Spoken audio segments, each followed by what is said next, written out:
Hello students, मैं ममता मित्तल और आज हम करने जा रहे हैं परमाणु एवं अणु पार्ट 2, जिसमें हम डिस्कस करेंगे अणु किसे कहते हैं। अणु इंग्लिश में जिसे मॉलिक्यूल कहते हैं, तो उसके बारे में डिस्कशन करेंगे। As well as chemical formula किस प्रकार से लिखा जाता है, उसको आज के इस लेक्चर में समझाया जाएगा। तो स्टार्ट करते हैं हमारे फर्स्ट टॉपिक से। जैसा कि बेटा आपने पिछले लेक्चर में किया था कि लेट इस चौक में कैल्शियम प्रेजेंट है, मीन्स कैल्शियम के परमाणु प्रेजेंट है और उसको हमने विद दिस सर्कल प्रेजेंट किया था। तो ये कण इस तरह से कैल्शियम के अंदर प्रेजेंट है, मीन्स परमाणु हम मान रहे हैं कि चौक के इनसाइड कैल्शियम के परमाणु प्रेजेंट है। जैसा कि मैंने दिखाया, परमाणु एक दूसरे के क्लोज प्रेजेंट हैं। जब वो एक दूसरे के क्लोज प्रेजेंट होंगे तो क्या होगा, उनमें आपस में आकर्षण बल डिवेल्प हो जाएगा। वो एक दूसरे के साथ रासायनिक आबंध बना लेते हैं, मीन्स केमिकल बॉन्ड बना लेते हैं, और जिसके कारण हम क्या रेफर करेंगे कि ये परमाणु अलग अलग नहीं प्रेजेंट, ये एक दूसरे से जुड़े हुए हैं, जिसके कारण हमारे पास कैल्शियम का समूह बन गया, कैल्शियम परमाणु का समूह बन गया। इन कैल्शियम परमाणु के समूह को हम नाम क्या देते हैं, अणु। अब यह समूह 2 कार्बन कैल्शियम परमाणु का भी हो सकता है और 2 से अधिक कैल्शियम परमाणु का भी हो सकता है। मीन्स अणु में 2 या 2 से अधिक परमाणु आपस में रासायनिक बंध के द्वारा जुड़े होते हैं। तो अणु की परिभाषा क्या होती है, यह 2 या 2 से अधिक परमाणुओं का समूह होता है जो रासायनिक बंध के द्वारा एक दूसरे से जुड़े होते हैं। तो अणु जो है वह किसी तत्व या किसी यौगिक का सूक्ष्मतम कण है, मीन्स ये तत्व में भी प्रेजेंट होते हैं एज वेल एज यौगिक में भी प्रेजेंट होते हैं, और हम कहते हैं कि यह किसी भी तत्व या यौगिक का सूक्ष्मतम कण होते हैं। इनका स्पेशल फीचर क्या है, या यू कैन से परमाणु से किस तरह से डिफरेंट है। हमने परमाणु को तत्व का सूक्ष्मतम कण कहा था, अब हम अणु को तत्व का सूक्ष्मतम कण कह रहे हैं। तो दोनों में क्या डिफरेंस है। नॉर्मली हमारे पास मेंशन क्या करते हैं कि जो परमाणु होता है वह स्वतंत्र रूप से अस्तित्व में हो भी सकता है और नहीं भी, लेकिन जो अणु होते हैं वे सदैव स्वतंत्र रूप में पाए जाते हैं। For example, let's suppose hydrogen का जो परमाणु है यह कभी भी स्वतंत्र रूप से नहीं पाया जाता। हाइड्रोजन से ऑलवेज जुड़ा हुआ पाया जाता है। तो जब हाइड्रोजन के साथ कंबाइन करता है तो हमारे पास क्या बनता है, अणु। क्लियर। तो अणु स्वतंत्र रूप से पाया जाता है, जबकि परमाणु स्वतंत्र रूप से पाया जा भी सकता है और नहीं भी पाया जाता। तो ये परमाणु तथा अणु में मेन बेसिक डिफरेंस होता है। एक अणु यौगिक के सभी गुणधर्म को रिप्रेजेंट करता है। हमारे पास अणु जो है वो किसी तत्व का भी हिस्सा हो सकता है, मीन्स वो एक जैसे परमाणुओं से बना हो सकता है, या फिर भिन्न तत्वों के परमाणुओं से बना हो सकता है। हमारे पास अणु 2 प्रकार के हैं, तत्वों के अणु तथा यौगिक के अणु। अब हम उनके बारे में स्टडी करते हैं। सबसे पहले तत्व के अणु। तो जो तत्व के अणु होते हैं, ओबियस है तत्व में एक ही प्रकार के परमाणु होते हैं, इसलिए तत्व के अणु में सदैव एक ही प्रकार के परमाणु होते हैं। लेकिन परमाणु की जो संख्या है वह एलिमेंट टू एलिमेंट डिफरेंट होती है। फॉर एग्जाम्पल, हमारे पास है noble gases like helium, neon, argon, krypton, xenon, radon, ये हमारे पास क्या है, नोबल गैसेस। अब नोबल गैसेस क्यों कहती हैं? क्योंकि यह किसी से रिएक्ट नहीं करती हैं, इसीलिए इनमें जो अणु होते हैं वह सदैव एक ही परमाणु से बने होते हैं। मतलब अगर हम बात करते हैं हीलियम अणु की, तो उसमें हीलियम का सिर्फ एक ही परमाणु प्रेजेंट होता है। क्लियर? उसमें हीलियम के कितने परमाणु होते हैं? सिर्फ एक। यदि हम बात करते हैं रिएक्टिव एलिमेंट की, लाइक हमने ऑक्सीजन लिया है, तो ऑक्सीजन जो है उसमें दो ऑक्सीजन के परमाणु आपस में जुड़े होते हैं, तो वहां पर हमारे पास एक अणु के अंदर दो परमाणु प्रेजेंट होते हैं। इसी प्रकार से नाइट्रोजन, उसमें भी हमारे पास दो परमाणु आपस में जुड़े होते हैं। हाइड्रोजन आल्सो पोसेस टू परमाणु, उसके एक अणु या कैसे मॉलिक्यूल में दो परमाणु होते हैं। ओजोन नॉर्मली आपने सुना है, जो हमें पराबैंगनी किरणों से बचाती है।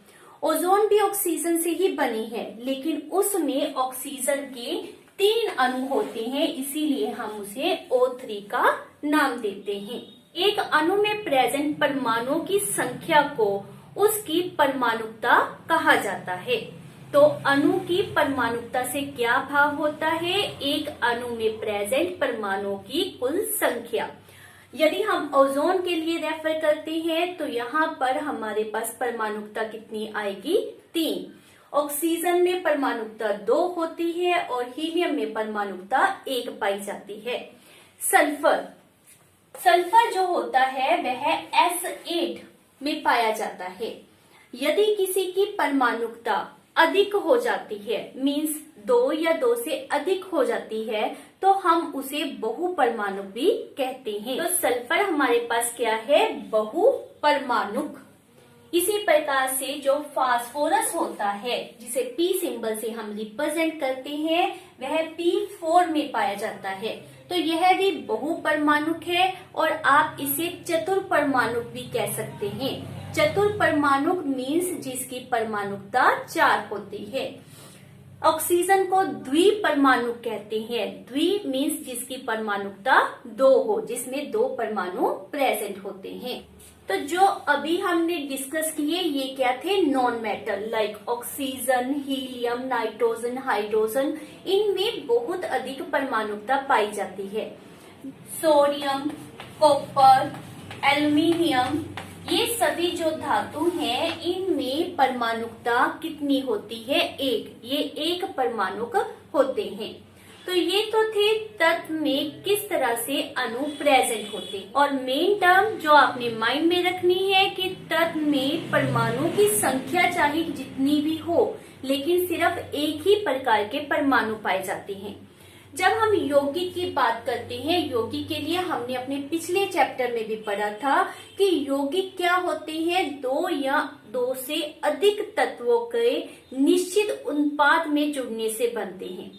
यदि उनमें 2 या 2 से अधिक तत्व हैं, तो इट मीन्स जो यौगिक का अणु होता है उसमें क्या एक ही प्रकार के परमाणु होंगे? नहीं, उसमें 2 या 2 से अधिक तरह के परमाणु प्रेजेंट होंगे। तो जैसे हमने यौगिक के लिए याद किया था, उसी प्रकार से यौगिक के अणु के लिए हमने माइंड में रखना है कि विभिन्न तत्वों के परमाणु एक निश्चित अनुपात में परस्पर जुड़कर यौगिक के अणु का निर्माण करते हैं।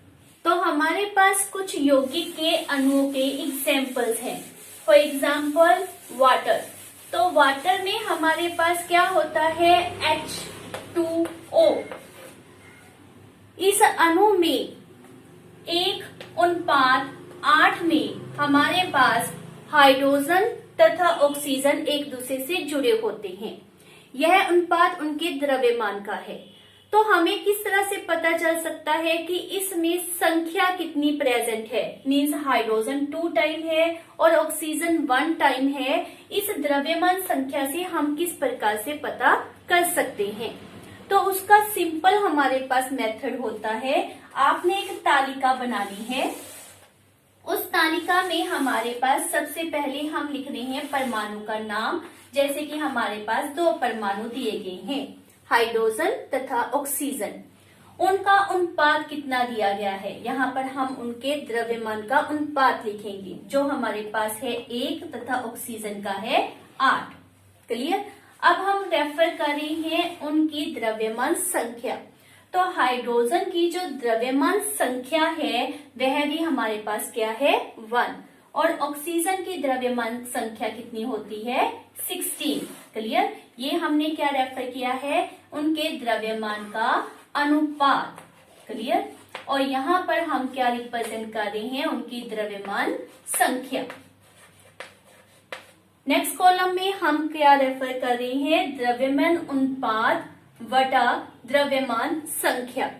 तो जब हमारे पास द्रव्यमान अनुपात को द्रव्यमान संख्या से डिवाइड करेंगे, मीन्स 1/1 करेंगे, तो हमारे पास कितना आ जाएगा 1। और यहाँ पर जब हम 8/16 करते हैं तो हमारे पास कितना आएगा 1/2। अब हमने इनको होल नंबर रेशो में बदलना है। होल नंबर रेशो में बदलने के लिए हम क्या करेंगे, इसकी 2 से मल्टीप्लाई और इसकी भी 2 से मल्टीप्लाई करेंगे। तो यहाँ पर हमारे पास क्या आ जाएगा 2 और यहाँ पर क्या आ जाएगा 1। इट मीन्स वाटर में हमारे पास हाइड्रोजन के कितने परमाणु होंगे 2 और ऑक्सीजन के कितने परमाणु होंगे 1। इसी तरह से अमोनिया में द्रव्यमान का अनुपात हमारे पास होता है 14:3। तो ये थे हमारे पास कुछ यौगिक के अणुओं के एग्जाम्पल्स। तो ये आपने माइंड में रखना है कि अणु क्या है, जब 2 या 2 से अधिक परमाणु परस्पर जुड़ते हैं, परस्पर बंधन बनाते हैं, तो उसे हम अणु कहते हैं। तत्व के अणु सदैव एक ही प्रकार के परमाणुओं से बनते हैं, जबकि यौगिक के जो अणु होते हैं वह 2 या 2 से अधिक तत्वों के परमाणुओं से बनते हैं और वे एक निश्चित अनुपात में एक दूसरे से जुड़े होते हैं। नेक्स्ट है आयन क्या होता है। आपने नॉर्मली सोडियम क्लोराइड के बारे में सुना होगा। सोडियम क्लोराइड में क्या प्रेजेंट है, 1 इज मेटल और second is non metal. Means यह एक ऐसा यौगिक है जिसमें धातु तथा अधातु दोनों प्रेजेंट हैं, और जो यौगिक धातु तथा अधातु दोनों से मिलकर बनते हैं उनमें आवेशित कण होते हैं, और इन आवेशित कणों को हम नाम क्या देते हैं, आयन का। क्लियर। आयन क्या होते हैं, आवेशित कण होते हैं। अब जो आवेश होता है वह बेटा 2 टाइप का होता है, पॉजिटिव तथा नेगेटिव। पॉजिटिव आयन तब बनते हैं जब कोई परमाणु अपने से इलेक्ट्रॉन को बाहर निकालता है। जब किसी परमाणु से इलेक्ट्रॉन का लॉस होता है तो उसके ऊपर पॉजिटिव चार्ज आता है, पॉजिटिव आवेश आता है, और उसे हम नाम क्या देते हैं, धनायन का, और इंग्लिश में उसे हम रेफर करते हैं केटायन। और जिस परमाणु के द्वारा इलेक्ट्रॉन को गेन किया जाता है, प्राप्त किया जाता है, उसे नाम दिया जाता है ऋणायन, मीन्स अनायन।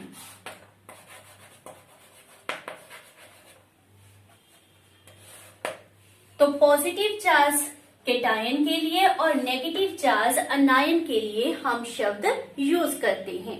सोडियम क्लोराइड में या मोस्टली जो धातु होते हैं उसमें पॉजिटिव चार्ज मेटल के ऊपर होता है, और नेगेटिव चार्ज हमारे पास क्लोरीन मीन्स अधातु के ऊपर प्रेजेंट होता है।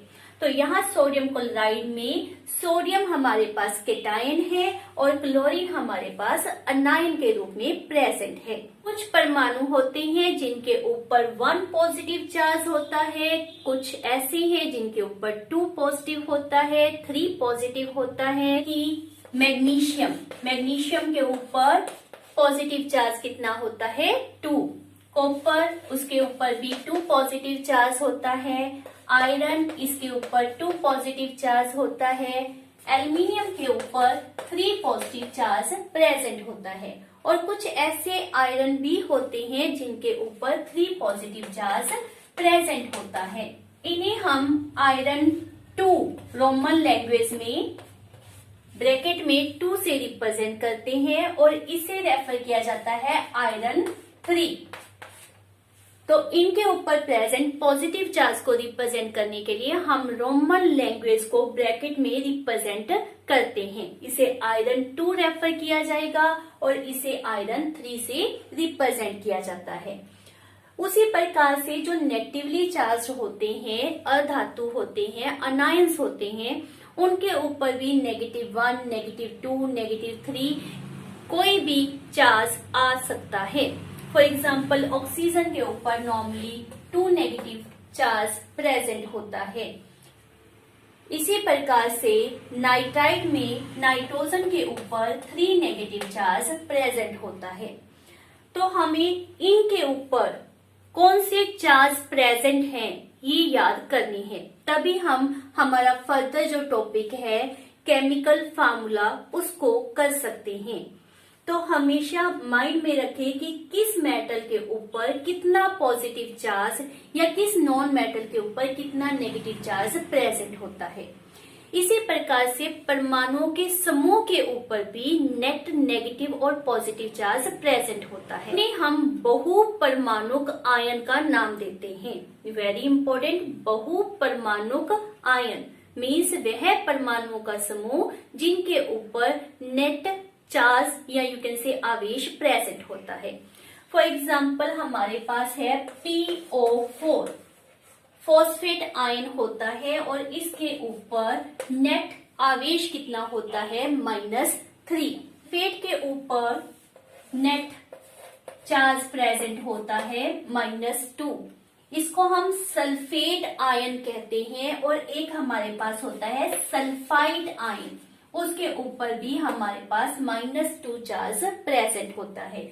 माइंड में रखिए SO4 है तो ये सल्फेट कहा जाता है, अगर SO3 है तो इसको सल्फाइड के नाम से जाना जाता है।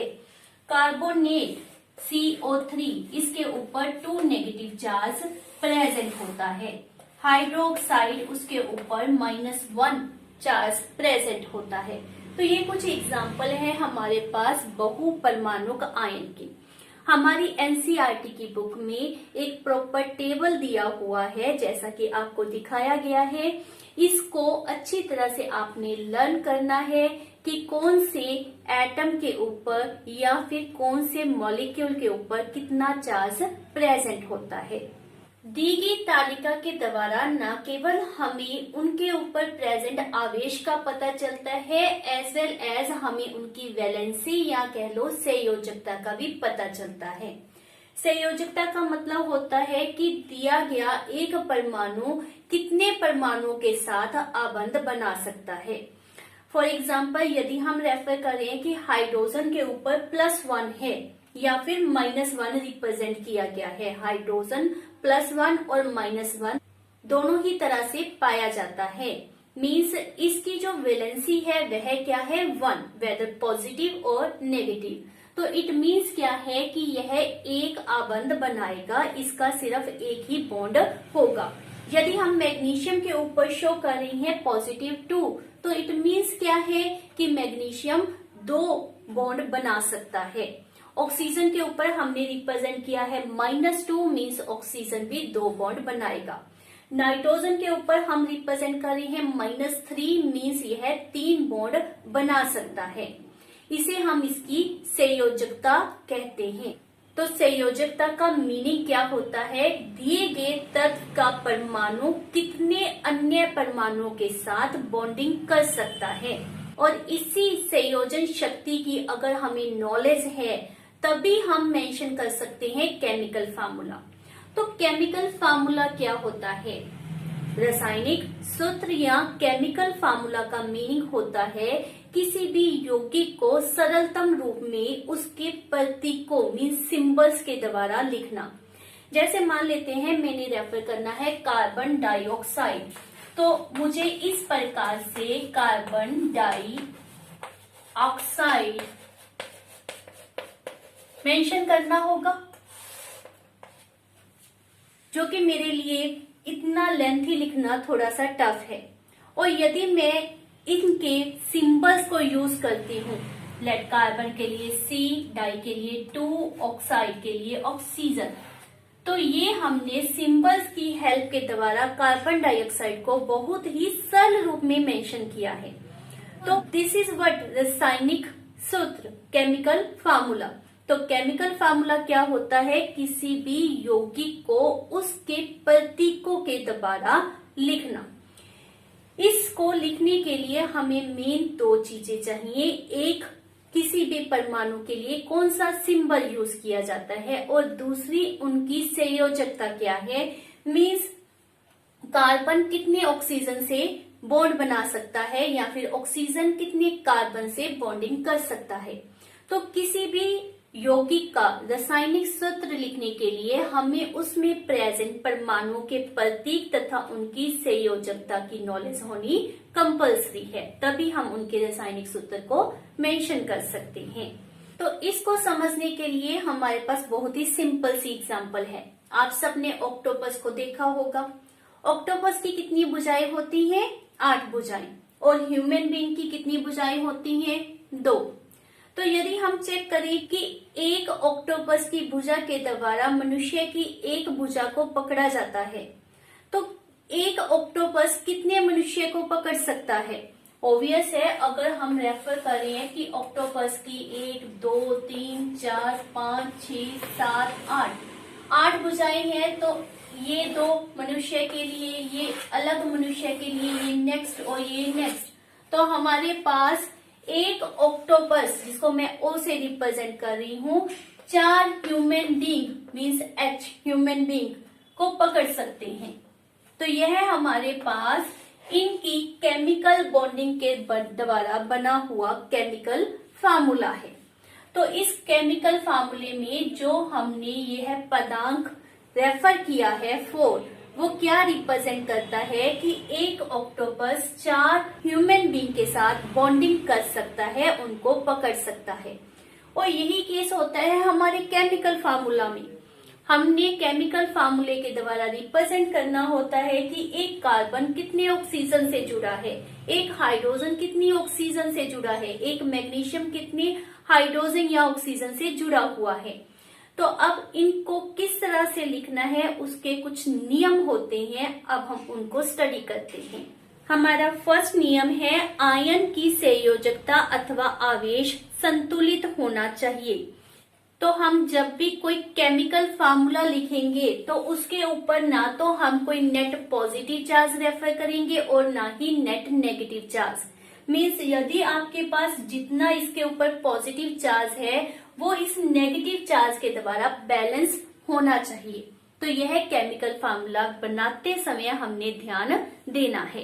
सेकंड पॉइंट, जब एक यौगिक किसी धातु एवं अधातु के संयोग से निर्मित होता है तब धातु के नाम अथवा उसके प्रतीक को रासायनिक सूत्र में पहले लिखते हैं तथा उन्हें बाईं तरफ लिखा जाता है, जबकि जो अधातु होते हैं उन्हें हम दाईं तरफ लिखते हैं। फॉर एग्जाम्पल, यदि हमने रेफर करना है कैल्शियम ऑक्साइड, तो कैल्शियम पहले लिखा जाएगा, ऑक्साइड बाद में लिखा जाएगा। तो इसका नाम जो कैल्शियम ऑक्साइड है उसमें हमने क्या मेंशन किया है कि जो मेटल है, धातु है, उसको हमने पहले लिखा है, बाईं तरफ लिखा है, और जो अधातु होती है उसको हम दाईं तरफ मेंशन करते हैं। यह तब रूल फॉलो होता है जब दिए गए यौगिक में आपके पास एक धातु दी गई है और एक अधातु दी गई है। जैसे कोई भी अन्य आप एग्जांपल ले सकते हैं, लाइक सोडियम क्लोराइड। तो सोडियम मेटल को पहले लिखा जाएगा और क्लोराइड को आपने बाद में मेंशन करना है। तो ये हमारा सेकंड रूल है। थर्ड रूल इज बहुपरमाणुक आयनों द्वारा निर्मित यौगिकों में आयनों की संख्या दर्शाने के लिए आयन को कोष्ठ में लिखकर आयनों की संख्या कोष्ठक के बाहर लिखते हैं। तो यदि हमारे पास बहुपरमाणुक आयन है, फॉर एग्जाम्पल हम लेते हैं MgOH और यहाँ पर आपके पास दिया गया है कि OH 2 टाइम है, तो इसमें हमने क्या करना है, इस बहुपरमाणुक आयन को हमने ब्रैकेट में, कोष्ठक में मेंशन करना है और इसकी संख्या को कोष्ठक के बाहर रिप्रेजेंट करेंगे। तो यह मैग्नीशियम हाइड्रोक्साइड इस प्रकार से लिखा जाएगा। और यदि हमारे पास बहुपरमाणुक आयन की संख्या 1 है तो कोष्ठक के बाहर 1 लिखने की आवश्यकता नहीं होती है।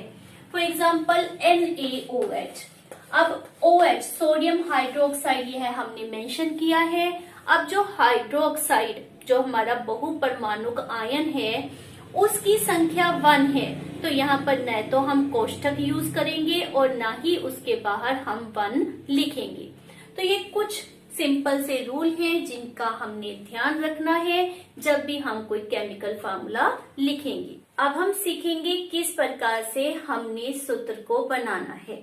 तो उसके लिए हमने इस तालिका को अच्छी तरह से समझना है और यूज करना है, क्योंकि इसी से हमें संयोजकता का पता चलता है। तो फर्स्ट ऑफ ऑल, जैसे कि मैंने आपको रेफर कर दिया, हाइड्रोजन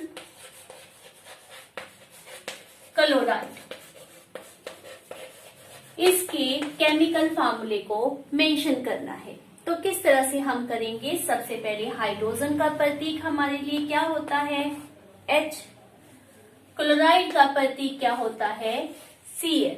क्लियर।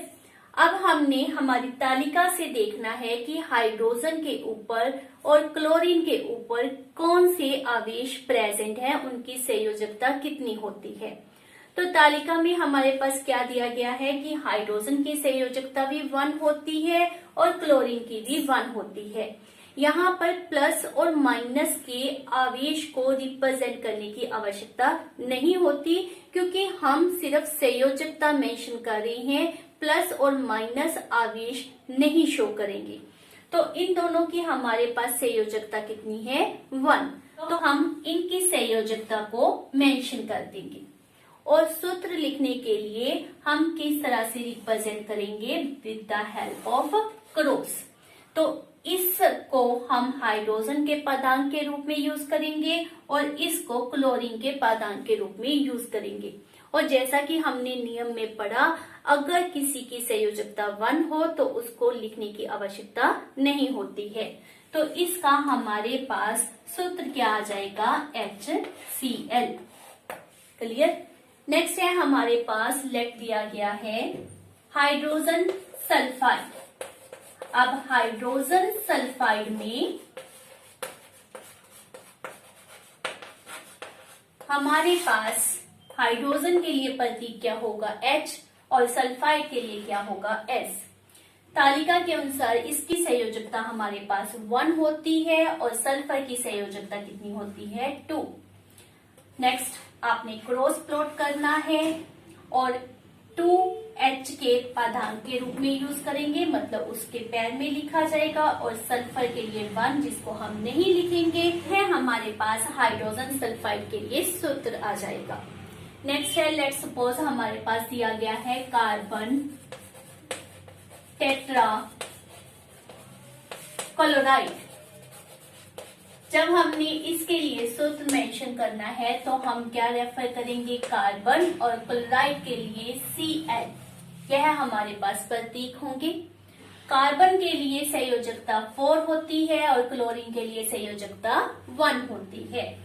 अब हमने इसको क्रॉस से रिप्रेजेंट करना है, तो कार्बन के पैर में 1 लिखना है, जो कि हम नहीं लिखेंगे, कोई लिखने की आवश्यकता नहीं है, और क्लोरीन के पैर में रेफर किया जाएगा 4।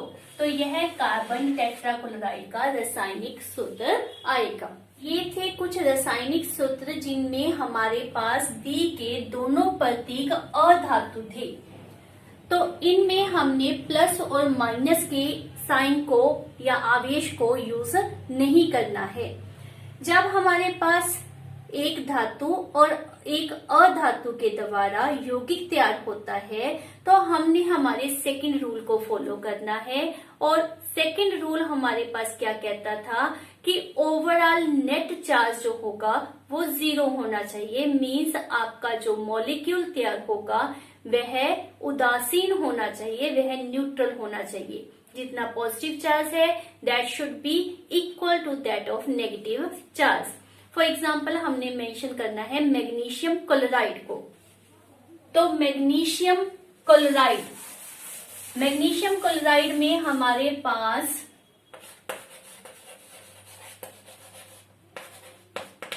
मैग्नीशियम के ऊपर 2 पॉजिटिव चार्ज होता है और क्लोरीन के ऊपर 1 नेगेटिव चार्ज प्रेजेंट होता है। जब हम इनका क्रॉस रिप्रेजेंट करते हैं तो हमारे पास Mg 1 टाइम, जिसको नहीं लिखा जाएगा, और क्लोरीन 2 टाइम रिप्रेजेंट किया जाएगा। इस तरह करने से यदि हम देखें मैग्नीशियम के ऊपर कितना चार्ज है तो दैट इज पॉजिटिव 2, क्लोरीन के ऊपर -1, लेकिन यह 2 टाइम प्रेजेंट है तो इट मीन्स इसके ऊपर टोटल चार्ज कितना आ गया -2। तो -2 + 2 ये दोनों एक दूसरे को न्यूट्रलाइज करते हैं, ओवरऑल मॉलिक्यूल के ऊपर कोई नेट चार्ज नहीं आएगा। दैट मीन्स हमारा जो फार्मूले का रूल था वह यहाँ पर फॉलो हो रहा है। इसी प्रकार से अगर हमारे पास एल्युमिनियम ऑक्साइड के लिए रेफर किया गया है तो एल्युमिनियम ऑक्साइड के लिए हमें क्या चाहिए, एल्युमिनियम एंड ऑक्सीजन में हमारे पास कितना चार्ज होता है +3, वाइल ऑक्सीजन के ऊपर कितना होता है -2। जब हम इनको क्रॉस में रिप्रेजेंट करते हैं तो हमारे पास क्या फार्मूला आएगा, Al2O3 मीन्स एल्युमिनियम 2 टाइम है तो इसके ऊपर टोटल चार्ज कितना आ गया +6। ऑक्सीजन 3 टाइम है तो इसके ऊपर टोटल चार्ज कितना आ गया -6। मीन्स ये दोनों एक दूसरे को क्या करेंगे, न्यूट्रलाइज। तो इस तरह से हम, और यदि हमारे पास एक धातु तथा एक अधातु दी गई है तो उसका रासायनिक सूत्र तैयार कर सकते हैं। नेक्स्ट है हम किस प्रकार से बहुपरमाणुक आयन के लिए सूत्र लिखेंगे। तो फॉर एग्जाम्पल हमारे पास दिया गया है सोडियम नाइट्रेट। सोडियम नाइट्रेट का सूत्र लिखने के लिए हमें दोनों के प्रतीक पता होने चाहिए। सोडियम के लिए ऑब्वियस है हम Na सिंबल यूज करेंगे और नाइट्रेट के लिए जैसे कि आपके पास तालिका में दिया हुआ है NO3 को यूज किया जाएगा और उसके ऊपर चार्ज क्या होता है -1, सोडियम के ऊपर +1। क्रॉस करने पर हमारे पास क्या आ जाएगा, NaNO3। 1 मेंशन करने की हमें आवश्यकता नहीं होती। तो यह हमारे पास सोडियम नाइट्रेट के लिए रासायनिक सूत्र आएगा। किसका है यह हमारे पास, सोडियम नाइट्रेट के लिए। लेट नेक्स्ट हमारे पास दिया गया है कैल्शियम हाइड्रोक्साइड। तो कैल्शियम के ऊपर आपको पता है 2 पॉजिटिव चार्ज होता है, clear. While that of OH, now OH के ऊपर आपने तालिका में देखा था O तथा H को अलग अलग सपोज नहीं करना, ये क्या है, बहुपरमाणुक आयन और इसके ऊपर टोटल के ऊपर चार्ज कितना होता है -1। तो हमारे पास इसके लिए क्या सूत्र ऑब्टेन होगा, कैल्शियम 1 टाइम एंड OH हमारे पास कितने टाइम है, 2 टाइम यहाँ पर प्रेजेंट होंगी। अभी हमने रूल किया था कि जब हमारे पास बहुपरमाणुक आयन की संख्या अधिक होती है तो हमने उसको ब्रैकेट में मेंशन करना है और उसके लिए जो संख्या है उसको ब्रैकेट के बाहर रिप्रेजेंट करना है। यदि हम इसको CaOH2 रेफर करते हैं तो यह हमारा रॉन्ग होगा। तो हमेशा माइंड में रखो कि यदि बहुपरमाणुक आयन हमें दिया गया है उसकी संख्या 1 से ज्यादा है तो आपने उसको ब्रैकेट में रिप्रेजेंट करना है और जो संख्या है उसको ब्रैकेट के बाहर लिखेंगे। नेक्स्ट लेट्स सपोज हमारे पास दिया गया है अमोनियम सल्फेट। तो अमोनियम सल्फेट में हमारे पास अमोनियम सल्फेट, तो अमोनियम के लिए हमारे पास क्या होता है NH4 और उसके ऊपर चार्ज कितना होता है +1। सल्फेट SO4 और उसके लिए हमारे पास कितना चार्ज होता है -2। तो यहाँ पर हमारे पास क्या सूत्र ऑब्टेन होगा NH4 2 टाइम SO4 1 टाइम। अब किसके लिए हम ब्रैकेट यूज करेंगे? ये भी बहुपरमाणुक है, यह भी बहुपरमाणुक आयन है, परंतु इसकी संख्या हमारे पास कितनी आई है 1, तो इसके लिए ब्रैकेट या कोष्टक यूज करने की आवश्यकता नहीं है, क्योंकि यह हमारे पास 2 टाइम है, इसलिए हम इसको ब्रैकेट में रिप्रेजेंट करेंगे। तो यह हमारे पास अमोनियम सल्फेट के लिए सूत्र ऑब्टेन होगा। तो इस पास एनसीईआरटी में बहुत से इससे रिलेटेड क्वेश्चंस हैं, जैसा कि आपको रिप्रेजेंट किया गया है। इनको अच्छी तरह से अटेम्प्ट करना है, इनके सूत्र लिखकर देखने हैं और तालिका को अच्छी तरह से लर्न करना है।